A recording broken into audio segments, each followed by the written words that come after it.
Welcome, I'm Jon Caldara, president of the Independence Institute and your devil's advocate. Later we're going to talk about people leaving Colorado, finally. But first, one of the most fascinating topics in the world, commercializing space. George Sowers, you're now starting a program at the School of Mines on, how do you call this? Space resources. Space resources. What the hell does that mean? So let's use a terrestrial analogy. You know, the Colorado School of Mines expertise is in poking holes in the ground. Yeah, finding resources through prospecting, getting them out and utilizing them, processing them for the benefit of humans, and things like petroleum or minerals. Space resources is doing the exact same thing for resources that happen to be in space. First of all, let me say, Mines is the first in the world to do this. Mines is the first school in the world to have a graduate program in space resources. This is so freaking cool, I can't tell you. All right, for science fiction geeks like me, there's always been this backdrop in the future of, exploiting the moon for natural resources. What was it? The libertarian classic, "Moon is a harsh mistress." They're mining things on the moon and they're sending it back to Earth. And that was science fiction. Are you telling me this is going to be science reality? This is science reality. Convince me of that. So one of the first commercially viable products from space will be propellant, gas. Think of gas like for your car. Mines has a big petroleum department. We spend a lot of time extracting fossil fuels. Water happens to be the oil of space. Water can be split into hydrogen and oxygen constituents and then combusted back again. Hydrogen and oxygen are the most efficient chemical propellants known. So once we know there's water, then we have rocket propellant. And if you have rocket propellant in space, you don't have to haul it up from Earth, and you can go anywhere for pennies on the dollar compared to what it costs today. All right, let me see if I can wrap my brain around this. There is ice on the moon, on the poles, correct? Correct. All right. There's ice on Mars, also on. Correct. All right. You're saying in the not so distant future, will I still be alive to see those resources being mined so that you can make rocket fuel for vehicles that are already in space? Correct. I think you will see that in the next decade. No. Sure. This is all right. So one of the great discoveries of space science in the last decade has been that there's water almost everywhere. When Apollo landed on the moon, they landed in the equatorial regions of the moon, and they found out it was dry. But in the last 10, 15 years, we've discovered that on the poles of the moon, in permanently shadowed areas, there's actually ice. And back in 2008, I think it was, about 10 years ago, we actually crashed one of my former company ULA's upper stages into the Cabeus crater at the south pole of the moon and measured the plume of debris that was cast up and found that it was 5 to 10% water. So it's there. So it's there. And it has to do with the very unique geometry of the moon. The moon's kind of a special place. On the Earth we have seasons because the Earth's tilted at 23 degrees relative to the sun. The moon is tilted about 1.5 degrees. So if you're at the poles of the moon, the sun is always at that kind of a grazing angle, and if you have a depression like a crater, and there are plenty of craters on the moon, then that area never ever sees sunlight. It's super cold, and water has migrated its way, and it's so cold it's stayed there. And it's hard for my brain to wrap around the economics that it will be cheaper if we wanted water in space to use, you say for fuel, that it would be cheaper to send robots or whatever, or men, to the poles, extract it, and then clean it up so it's a clean water, and then turn it into gas. That somehow is going to be cheaper than doing what you've done for the last 30 years, which is build rockets and just fill them with water and send them up. Or rocket fuel and send them up. So if you're going on a rocket, any place beyond the very first destination you can get to, which is low Earth orbit, it's where the International Space Station is, you have to take all your fuel with you. So imagine if you're going to drive from Denver to New York City, if you had a notion to do such a thing, and there were no gas stations along the way, and you had to haul. You had to go get a big trailer to put all of your gas. Where are we going? If we're going to the moon to get rocket fuel, aren't we mostly just doing suborbital or orbital stuff around the Earth? Potentially, yeah. So one of the business cases that I created to put some real numbers on it was using lunar propellant to move a satellite from low Earth orbit up to geosynchronous orbit, which is where all the communication satellites, that we use, DirecTV, all those kinds of satellites are up in what we call geosynchronous orbit.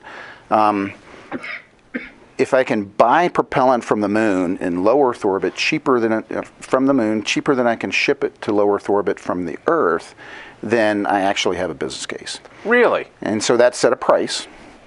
And so based on those prices, we've been doing research and designing mining equipment and the rest of it that would actually close that business case. This is not necessarily about sending rockets or vehicles to Mars or Pluto or to Alpha Centauri or any place. This is about getting a satellite from here to here. It'll be cheaper to get the fuel from the moon than it is from the Earth. Said another way, if it's cheaper, then I have a business case to go build a mine on the moon. And what we're finding is that it is. If you're going somewhere beyond Earth orbit, so if NASA has a program like the president just announced that we're going to go back to the moon to stay, and actually he put the word utilization in there, which I thought was a great advance. Then if you can utilize lunar propellant to get from the Earth to the moon, you can save the transportation costs, cut it by a factor of 3.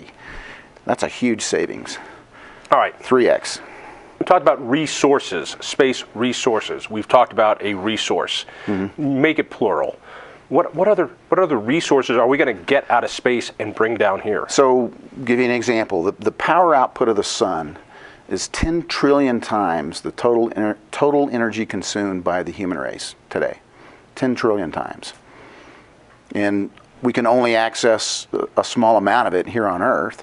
And if you're talking about solar power, and you have, put solar panels on the roof of your house, you got to worry about night.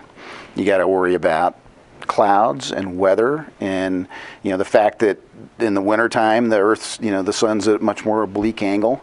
You can get factors of efficiency by putting those solar panels in space. And then, but you got to run an extension cable from here up to space. No, you beam the power back down via microwaves that can penetrate clouds, and you need an antenna to receive it, but the antenna can be an open grid of wires that you can put on top of a cornfield and grow stuff underneath it.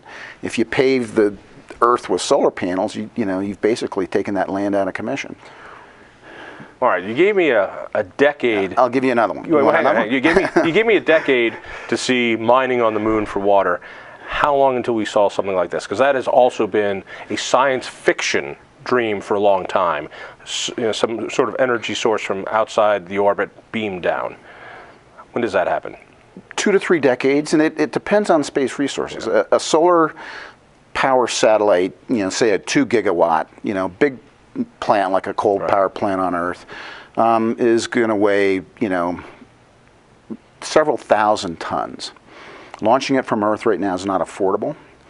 If you can build the thing in space using space materials, you can potentially cut the cost dramatically and get the cost of one of those kind of power plants to be comparable to a power plant that you would build today, in Colorado. All right, one more. You said you had another one. Sure.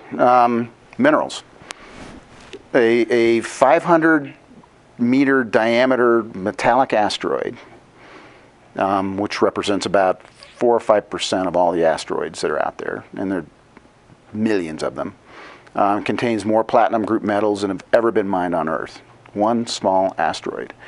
There's a large asteroid, and metallic asteroid in the main asteroid belt that could provide the Earth's needs of steel, iron and nickel for millions of years.